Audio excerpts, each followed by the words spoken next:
एक गांव में एक सेठ और सेठानी रहते थे।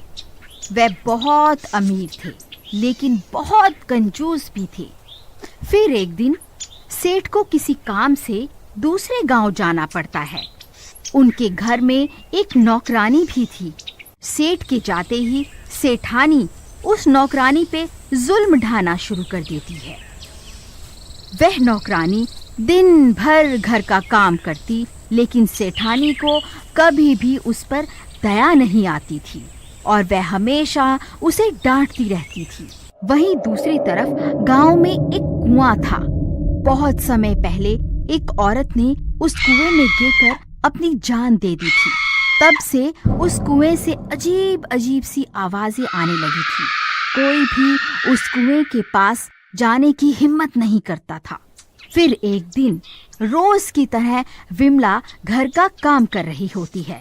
ए विमला, आज तो दोपहर हो गई और अब तक तेरा काम खत्म क्यों नहीं हुआ?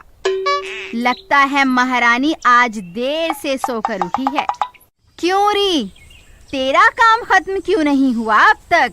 नहीं नहीं मालकिन, ऐसा नहीं है।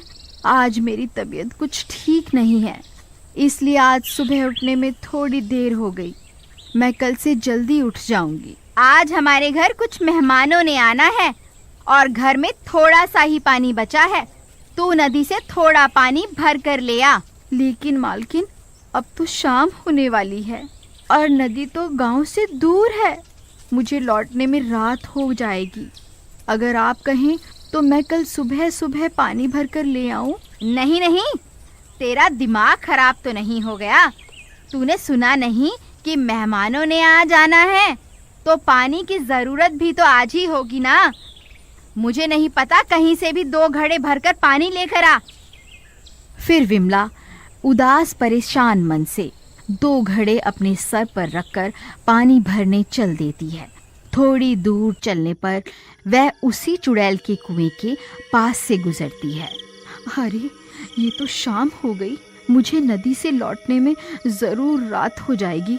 क्यों ना इसी कुएं से पानी भर लूं?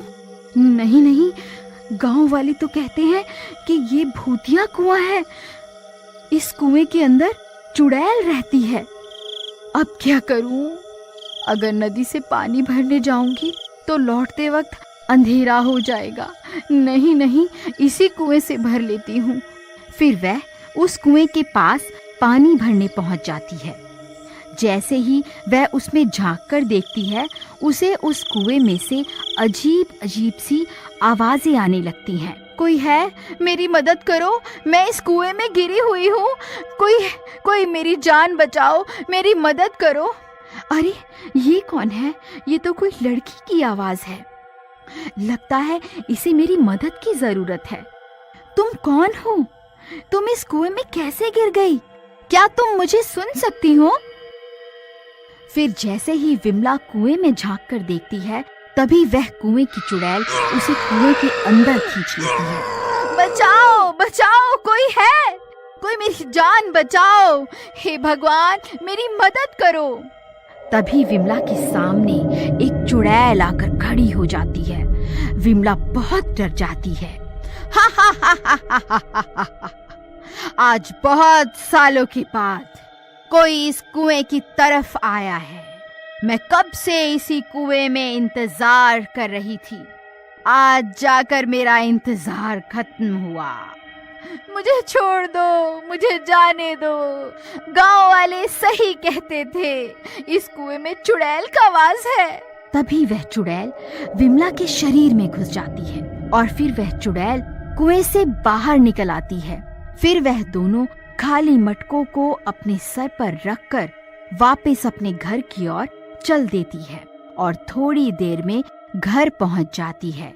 घर पर मेहमान आ चुके होते हैं। ए विमला, जल्दी जाके सारा पानी रसोई घर में रख दे और जल्दी से हम सब के लिए भोजन तैयार कर दे। मेरे भाई को पनीर की सब्जी बहुत पसंद है। चल निकल यहाँ से। तेरी इतनी हिम्मत, मुझे हुक्म देती है? ले, खुद ही भर के पानी ले आ इसमें। इतना बोलकर वह दोनों घड़ों को जमीन पर पटक देती है। अरे दैया रे, इसकी हिम्मत तो देखो। भाभी, आपने अपनी नौकरानी को बहुत सर चढ़ा रखा है। इसकी हिम्मत तो देखो। इतना गुस्सा, इसने तो दोनों घड़े ही तोड़ दिए। ए विमला, ये तूने सही नहीं किया। तूने मेरे मेहमानों के सामने मेरी बेइज्जती करके अच्छा नहीं किया। तुझे इसकी सजा जरूर मिलेगी।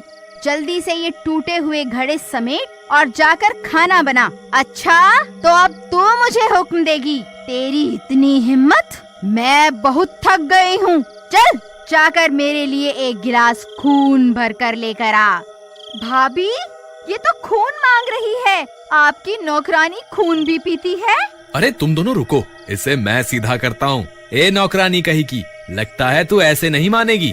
तभी बबलू चुड़ैल के बाल पकड़ लेता है और जोर जोर से उन्हें खींचने लगता है। क्यों? अब बोल। अभी तो बहुत बोल रही थी, अब तेरी बोलती कैसे बंद हो गई? तभी चुड़ैल उसके हाथ पर जोर से काट लेती है। अरे मर गए रे, ये भूखी तो मेरा हाथ ही चबा गई। हाय मेरा हाथ। अरे रेखा, ये देखो इस नौकरानी ने मेरा क्या हाल कर दिया। हाय, बहुत दर्द हो रहा है। तेरी इतनी हिम्मत, तूने मेरे भाई का ही हाथ काट खाया? रुक, तुझे अभी बताती हूँ। फिर सेठानी विमला को सबक सिखाने के लिए आगे बढ़ती है। तभी विमला उसके बाल पकड़ लेती है। क्यूरी मोटी, तू मुझे सबक सिखाएगी? अब बोल, अब तेरी जुबान बंद कैसे हो गई? हे भगवान, इस विमला को आज ये क्या हो गया? ये तो किसी से भी नहीं डर रही। ए विमला, मेरे बाल छोड़ दे, नहीं तो अच्छा नहीं होगा।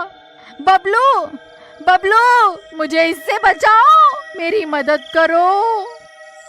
फिर जैसे तैसे वह तीनों अपनी जान बचाकर वहां से भाग जाते हैं। बहन, ये तुमने हमारे साथ ठीक नहीं किया। भला कोई मेहमानों को अपने घर बुलाकर उनके साथ ऐसा व्यवहार करवाता है क्या? रेखा, चलो अभी यहाँ से चलो। बस बहुत बेइज्जती करवा ली, बस अब और नहीं। नहीं नहीं बबलू भाई, मुझे यहाँ अकेला छोड़कर मत जाओ।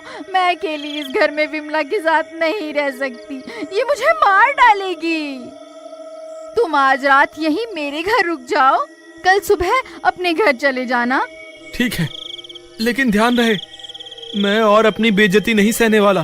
ठीक है भाई, लेकिन अब हम क्या करें? वापस घर जाना सही होगा। वह विमला अभी भी घर पर ही होगी। कहीं उसने हम पर फिर से हमला कर दिया तो? हम थोड़ी देर यहीं इंतजार करते हैं। थोड़ी देर में विमला सो जाएगी, फिर हम लोग घर चलेंगे। फिर थोड़ी देर इंतजार करने के बाद वह लोग फिर से वापस अपने घर की ओर चल देते हैं। अजी जरा झांक कर तो देखिए, विमला है या सोने चली गई?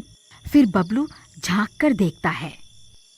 अरे कोई नहीं है, डरने की कोई बात नहीं है, रास्ता साफ है, चलो अंदर चलते हैं।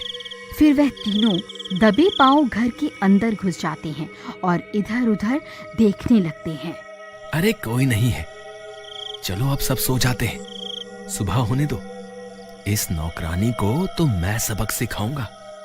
फिर रात के 3 बजते ही विमला पूरी तरह से चुड़ैल बन जाती है।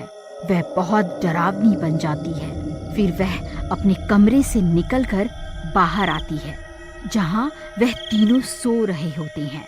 उस चुड़ैल को बहुत भूख लग रही होती है। तभी उसे बबलू की टांग दिखाई देती है। वह बबलू के पास जाती है और उसकी टांग को चबाने लगती है। तभी बबलू की नींद खुल जाती है। अरे मर गए रे, बहुत दर्द हो रहा है। अरे ये चुड़ैल कहाँ से आ गई? अरे रेखा जल्दी उठो, देखो ये चुड़ैल तो मेरी टांग ही चबा गई। अरे मर गए रे, आज हम ये कहाँ फंस गए? तभी रेखा और सेठानी की नींद खुल जाती है। उस चुड़ैल को अपने सामने देखकर उनकी आंखें फटी की फटी रह जाती हैं। उन्हें कुछ समझ नहीं आता कि अब क्या करें। अजी, ये तो वह नौकरानी विमला ही है, ये तो चुड़ैल बन गई। हम तो अच्छे भले अपने घर जा रहे थे, इस सेठानी की वजह से हम भी इसके साथ यहाँ फंस गए। अजी कुछ कीजिए ना। अरे मैं क्या करूं भगवान, ये तो हाथ धोकर मेरे पीछे ही पड़ गई है। पहले मेरा हाथ चबा डाला, अब मेरी टांग खा गई है। हाय बहुत दर्द हो रहा है, हाय मैं मर गया। मैं बहुत सालों से भूखी हूँ। अब मैं तुम तीनों को अपने कुएं में ले जाकर खाऊंगी। हा हा हा हा हा हा। ए, तेरी टांग तो बहुत स्वादिष्ट थी। सबसे पहले तुझको खाऊंगी। अरे मर गए रे, ये तो सबसे पहले मुझे ही खाने को बोल रही है। अरे भागो रे भागो, अपनी जान बचा कर भागो। अरे भागो रे, ये चुड़ैल तो पागल हो गई है, आज ये किसी को नहीं छोड़ेगी। अजी रुकिए, हमें यहाँ अकेला छोड़कर कहाँ जा रहे हैं? फिर वह दोनों भी बबलू के पीछे पीछे भागने लगती हैं। अजी ये आपने ठीक नहीं किया। मैं तो आपको बहुत बहादुर समझती थी। आप तो एक नंबर के डरपोक। आप मुझे वहाँ अकेला मरने के लिए क्यों छोड़कर आए? फिर इतना शोर शराबा सुनकर कुछ गांव वाले वहां पहुंच जाते हैं। अरे भाई क्या हुआ? तुम सब इतना घबराए हुए क्यों हो? तुम सब इतनी रात गए यहाँ इतना शोर क्यों मचा रहे हो? कहीं कोई चोर वोर तो नहीं आ गया? अरे नहीं भाई, हमारे घर की नौकरानी के ऊपर चुड़ैल का साया आ गया है। चुड़ैल ने उसके शरीर पर कब्जा कर लिया है। देखो उसने मेरी क्या हालत कर दी है। हम तो वक्त रहते वहाँ से भाग आए, नहीं तो वो हमें कुएं में ले जाकर कच्चा खाने की बात कर रही थी। क्या कहा भाई? कुएं में ले जाकर? कहीं वो कुएं की चुड़ैल तो नहीं जिसके बारे में सब गांव वाले बातें किया करते हैं? हे भगवान, मुझे तो लगता है ये उसी कुएं की चुड़ैल है। वो इतने सालों के बाद उस कुएं से आजाद हुई है, अब वो किसी को जिंदा नहीं छोड़ेगी। अरे भाई ऐसा मत कहो, तुम तो हमारी मदद करने के बजाय और डरा रहे हो। कोई तो उपाय होगा इस चुड़ैल से पीछा छुड़ाने का। भाई अगर हमें उपाय पता होता तो हम पहले ही इस चुड़ैल से छुटकारा न पा लेते। लेकिन भाई हमें कुछ ना कुछ तो करना ही होगा।